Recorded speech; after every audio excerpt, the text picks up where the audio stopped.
yarafitanye na Mbonyi zahagaze kubera hariya twitangiraga ubutumwa bw'ibiba bibera inyuma ariko twe tugendana n'ama breaking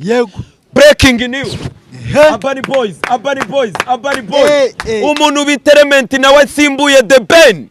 ube yatereye amaze guhama miliyoni witwa Israel Mbonyi na Element Ere nibo bagiye kuba ba brand ambassador batangiye gushutinga ama video uri kumva kigomegome bari gukorera The Ben company zimureba ijisho ribi ajye muri NBG kamurusha kuyora kayabo za Tekino bimeze gute none naye yatereye yari amaze kwidemarika barebye baravuga ngo Mbonyi yamamaza ugere muri za Kenya aho wakabye yego Element Ere igikundiro cyawe ubwiza bwawe ubuhanga bwawe coach Gaera gutererane twe tugutabare Mbonyi na